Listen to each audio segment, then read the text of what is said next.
has completed a concentration in creative writing. He's also completed significant coursework in American Sign Language, advertising, and the history of art, all of which should serve him well in his pursuit of a career as a creative writer.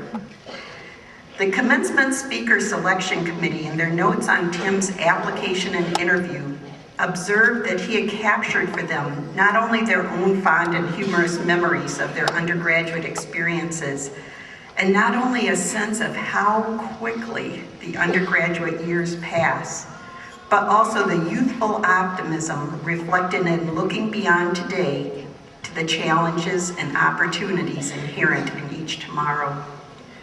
As is the case with so many MSU students and many students in the College of Arts and Letters, Tim is what we sometimes refer to as a legacy student.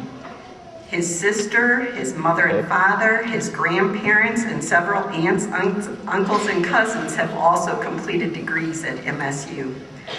As a matter of fact, Tim has 17 family members who have joined us today to enjoy hearing Tim's address, as well as watch him receive his diploma.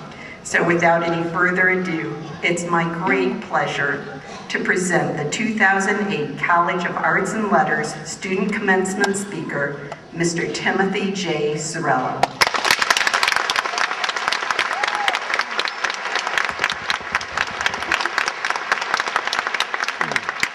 Thank you, Dr. Swenson.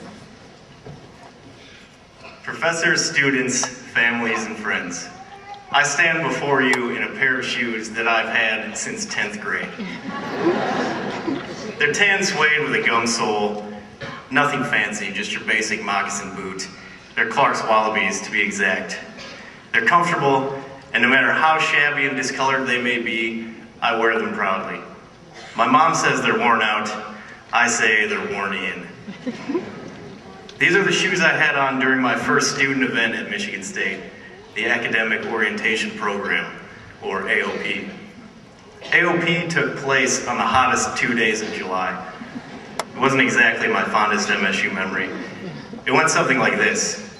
After checking in by 9:30 a.m., we were all corralled together in the Case cafeteria for our first taste of cat food.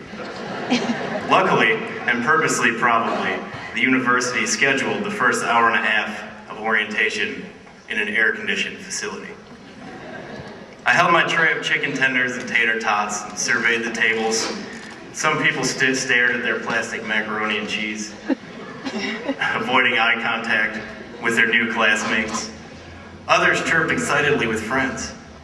People shook hands, smiled at one another, and everyone wanted to know where you were from. The place smelled of new beginnings and French fries. Midway through the meal, an AOP worker approached my table and announced it was time to get our ID pictures taken. I sat on the stool and stared into the camera. A few seconds passed before the photographer asked if I was ready. I nodded. Smile, he said with haste, simultaneously snapping the shutter. As a result, my ID photo looks more like a mugshot. Picture my shoes would have made for a better looking card. It was at this point I realized AOP was not going to be my favorite MSU experience. I shuffled back to the table, gathered my dishes, placed the tray on the rollers, and watched it glide through the window, where it was sorted by student workers. After the meal, we were led to orientation according to major. I was a no preference. This meant I would spend the next 2 or 3 hours listening to faculty and students tell me, it's okay to be unsure. Later, we all lined up in groups based on where we were going to live our freshman year. Our group leader, Amanda, took us across the courtyard to Wonders Hall to show us our new quarters. The 15 or so of us slowly crept in the dorm room, exploring the spaces, glancing in the bathroom at the closet-sized shower and industrial toilet. It was imposing with plain walls and fluorescent lights, institutional. But I tried to be optimistic. I tried to see it becoming home. I stepped out the front door of a sweaty North Wonders into the humid afternoon and sat alone on a shaded bench. I leaned back to take a load off my shoes and stared at a motionless tree. Amanda broke the pensive silence. "Time for a campus tour," she barked enthusiastically into her megaphone. I wiped my brow and tried to keep up for what felt like miles as MSU was revealed, crossing the red cedar over and over as it snakes its way through our campus, sometimes spilling over its high banks. Our leader walked quickly. We saw our famous Barney statue, where I'm sure many of you had your photos taken dressed up in cap and gown. He stands guard triumphantly upon his pedestal. I took a picture of Beaumont Tower as its chimes rang from the treetops through silent library windows. We hurried past the administration building and auditorium, and after 2 hours, we finally arrived back at Case. I collapsed into the air-conditioned home base. I was ready to go home. My shirt was sticking to me, and despite these amazingly comfortable shoes, my feet hurt. As I drove home the next afternoon, half asleep from such an organized, fast-paced schedule, I remember thinking to myself, praying, please don't let real college be this structured. A pep talk from my big sister, an MSU alum, reassured me, real college is nothing like AOP. Turns out she was right. I had these shoes on my feet 6 weeks later when I moved into my North Wonders dorm room. What excitement. SUVs and pickup trucks parked all over the grass, loaded with the essentials, desk lamps, chairs, mirrors, DVD players. It was another blisteringly hot day, but I barely noticed.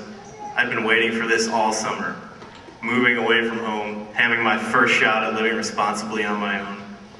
I was ready for anything. My roommate brought the fridge and microwave. I took care of the TV.